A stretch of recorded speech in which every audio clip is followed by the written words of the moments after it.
আল্লাহর পয়গম্বর হযরত ইদ্রিস আলাইহিস সালাম একদা তার প্রার্থনা কক্ষে উপাসনায় নিমগ্ন ছিলেন। ঠিক সেই মুহূর্তে এক আগন্তুক তার সমীপে উপস্থিত হলেন। তাকে অপরিচিত অতিথি ভেবে তিনি স্বাগত জানালেন এবং নিজের পাশে বসার ব্যবস্থা করে দিলেন। হযরত ইদ্রিস আলাইহিস সালাম বুঝতে পারেননি যে এই ব্যক্তি প্রকৃতপক্ষে মৃত্যুর ফেরেশতা হযরত আজরাইল আলাইহিস সালাম। তিনি সৌভ্রাতৃত্বের বন্ধন গড়ে এবং সেই সাথে তাকে দুটি বিষয় যাচাই করার উদ্দেশ্যে এসেছিলেন। হযরত ইদ্রিস আলাইহিস সালামের একটি নিয়মিত অভ্যাস ছিল উপবাস পালন করা। তিনি অধিকাংশ সময় রোজা রাখতেন। সেদিনও তার অন্যথা হয়নি। হযরত ইদ্রিস আলাইহিস সালাম সেদিন রোজাদার অবস্থায় ছিলেন। দিন গড়িয়ে যখন সন্ধ্যা নামল এবং ইফতারের মুহূর্ত উপস্থিত হল, হযরত ইদ্রিস আলাইহিস সালাম নিজের অতিথির জন্য আহারের আয়োজন করলেন। ইদ্রিস আলাইহিস সালাম খাবার গ্রহণ করলেও সেই অতিথি খাবার থেকে সামান্য পরিমাণও মুখে তুললেন না। যদিও হযরত ইদ্রিস আলাইহিস সালাম তাকে বারবার অনুরোধ করছিলেন, ভাই দয়া করে আহার করুন, কিন্তু সেই অতিথি খাবার গ্রহণ থেকে বিরত রইলেন। কারণ তিনি কোনো সাধারণ অতিথি ছিলেন না, তিনি ছিলেন আল্লাহর ফেরেশতা হযরত আজরাইল আলাইহিস সালাম। আর ফেরেশতারা মানুষের মতো আহার গ্রহণ করেন না। হযরত ইদ্রিস আলাইহিস সালাম তাকে চিনতে না পারায় বারবার খাবার গ্রহণের জন্য অনুরোধ করে যাচ্ছিলেন। রাতে ঘুমানোর আগে ইদ্রিস আলাইহিস সালাম আবারও বললেন, ভাই কিছু খেয়ে নিন, নইলে আপনার শরীর অসুস্থ হয়ে পড়বে। কিন্তু সেই অতিথি কোনো খাবারই গ্রহণ করলেন না এবং সারা রাত আল্লাহর ইবাদতে কাটিয়ে দিলেন। পরের দিন সকালেও ইদ্রিস আলাইহিস সালাম তাকে খাবারের জন্য পিড়াপিড়ি করলেন, কিন্তু অতিথি সেদিনও কিছু খেলেন না। তখন হযরত ইদ্রিস আলাইহিস সালাম অতিথিকে বললেন, ভাই চলুন আমরা আল্লাহর সৃষ্টি করা পৃথিবীটা একটু ঘুরে দেখি এবং তার নিদর্শন দেখে কৃতজ্ঞতা প্রকাশ করি। এরপর তিনি অতিথিকে সঙ্গে নিয়ে বেরিয়ে পড়লেন। দুজনে হাঁটতে হাঁটতে অনেক দূর চলে গেলেন। সহসা তাদের চোখের সামনে একটি ফলে পরিপূর্ণ বাগান ভেসে উঠল। সেই অতিথি তখন বললেন, হে আল্লাহর নবী, চলুন ওই বাগানে গিয়ে কিছু ফল সংগ্রহ করি এবং দুজনে মিলে তা খাই। এই কথা শুনে হযরত ইদ্রিস আলাইহিস সালাম অত্যন্ত ক্রুদ্ধ হলেন এবং বললেন, আপনি তো বড়ই অদ্ভুত প্রকৃতির লোক। আপনি কি অবগত নন যে অন্যের সম্পত্তি তার অনুমতি ব্যতি রেখে ভোগ করাকে মহান আল্লাহ সম্পূর্ণরূপে নিষিদ্ধ করেছেন? হযরত ইদ্রিস আলাইহিস সালামের এই কথা শুনে অতিথি কোনো উত্তর দিলেন না, চুপ করে রইলেন। কারণ তিনি তো আল্লাহর নূরের তৈরি ফেরেশতা হযরত আজরাইল আলাইহিস সালাম, আর ফেরেশতারা মানুষের মতো আহার গ্রহণ করেন না। হযরত ইদ্রিস আলাইহিস সালাম তাকে চিনতে না পারায় বারবার খাবার গ্রহণের জন্য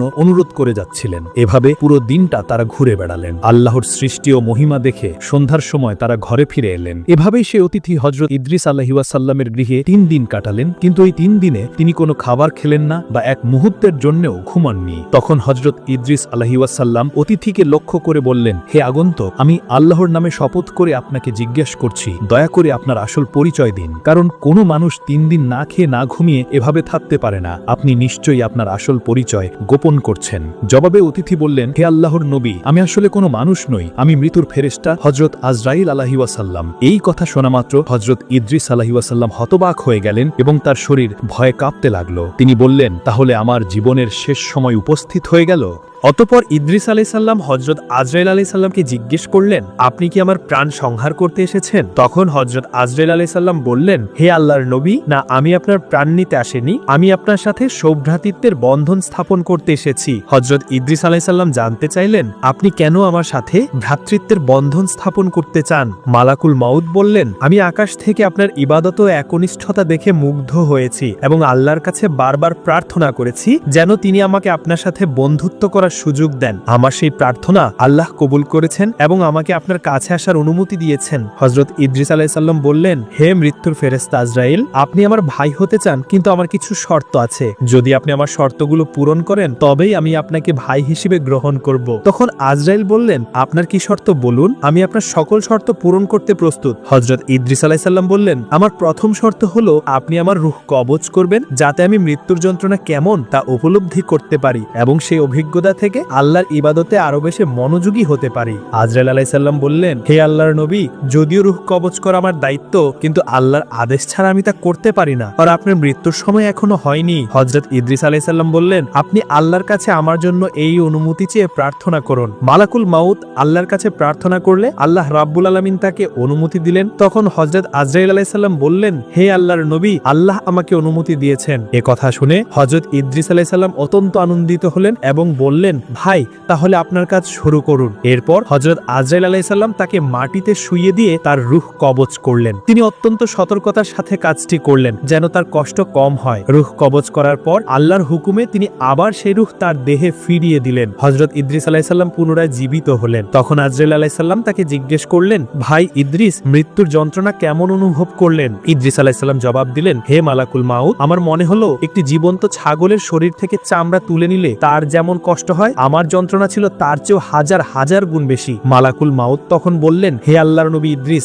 জেনে রাখুন পৃথিবীর শুরু থেকে আজ পর্যন্ত যত মানুষের রূহ আমি কবজ করেছি, আপনার ক্ষেত্রে আমি সবচেয়ে বেশি কমলতা প্রদর্শন করেছি যেন আপনার কষ্ট না হয়। এরপরেও আপনার এত কষ্ট হয়, আমি আপনার কাছে ক্ষমা প্রার্থী, দয়া করে আমাকে ক্ষমা করবেন। হযরত ইদ্রিস আলাইহিস সালাম বললেন, হে মালাকুল মাউত আজরাইল, আপনি যেহেতু ইচ্ছাকৃতভাবে আমাকে কষ্ট দেননি, তাই আপনার ক্ষমা চাওয়ার প্রয়োজন নেই। রূহ ফিরে পাওয়ার পর হযরত ইদ্রিস আলাইহিস সালাম মালাকুল মাউতকে বললেন, ভাই আজরাইল, আমার উদ্দেশ্য ছিল মৃত্যু যন্ত্রণা অনুভব করা, যা আমি করেছি। এখন আপনার কাছে আমার আরেকটি অনুরোধ, আপনি আল্লাহর কাছে আমার পক্ষ হয়ে প্রার্থনা করুন যেন তিনি আমাকে জাহান্নাম দেখার সুযোগ দেন। জাহান্নামের ভয়ঙ্কর দৃশ্য ও শাস্তির ভয়াবহতা দেখে আমি আল্লাহর ইবাদতে আরো বেশি মনোযোগী হতে পারবো। মালাকুল মাউত আজরাইল আলাইহিস সালাম আল্লাহর কাছে প্রার্থনা জানালে আল্লাহ রাব্বুল আলামিন তাকে সেই অনুমতিও দিলেন। মালাকুল মাউত বললেন, হে আল্লাহর নবী, চলুন, আল্লাহ আপনাকে জাহান্নাম দেখানোর অনুমতি দিয়েছেন। এরপর মালাকুল মাউত হযরত ইদ্রিস আলাইহিস সালামকে নিয়ে রওনা হলেন এবং জাহান্নামের কাছে উপস্থিত হলেন। জাহান্নামের ভয়ঙ্কর দৃশ্য ও শাস্তির ভয়াবহতা দেখে হযরত ইদ্রিস আলাইহিস সালাম চিৎকার দিয়ে জ্ঞান হারালেন। জাহান্নাম পুরোপুরি দেখার পর তার দু চোখ দিয়ে অস্ত্র গড়িয়ে পড়ল এবং তিনি কাঁদতে লাগলেন।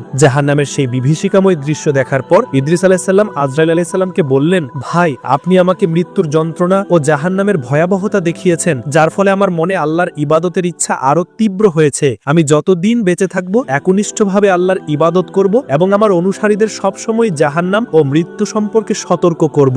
এরপর হযরত ইদ্রিস আলাইহিস সালাম মনে মনে একটি কৌশল আঁটলেন যা তিনি আজরাইলকে বুঝতে দিলেন না। তিনি আজরাইলের হাত ধরে বললেন, ভাই, আপনার কাছে আমার শেষ একটি অনুরোধ আছে, আমাদের ভ্রাতৃত্বের সম্পর্কের দোহাই আমার এই অনুরোধটি রাখবেন। হযরত আজরাইল হেসে বললেন, বলুন, আপনার আর কি অনুরোধ? হযরত ইদ্রিস আলাইহিস সালাম বললেন, দয়া করে আল্লাহর কাছে আমার জন্য আরো একবার প্রার্থনা করুন যেন তিনি আমাকে জান্নাত দেখার সুযোগ দেন। হযরত ইদ্রিস আলাইহিস সালাম বারবার অনুরোধ করায় মালাকুল মাউত আজরাইল আলাইহিস সালাম আল্লাহর কাছে ফরিয়াদ জানালেন। আল্লাহ রাব্বুল আলামিন হযরত ইদ্রিস আলাইহিস সালামকে জান্নাত দেখার অনুমতি দিলেন। এই অনুমতি পেয়ে হযরত ইদ্রিস আলাইহিস সালাম আল্লাহর শুকরিয়া আদায় করে সিজদায় পড়ে গেলেন। এরপর মালাকুল মাউত তাকে জান্নাতের দিকে রওনা হলেন। তারা দুজনেই জান্নাতের দরজায় উপস্থিত হলেন। জান্নাতের কাছে গিয়ে হযরত ইদ্রিস আলাইহিস সালাম তার পরিকল্পনাটি মনে মনে সাজালেন।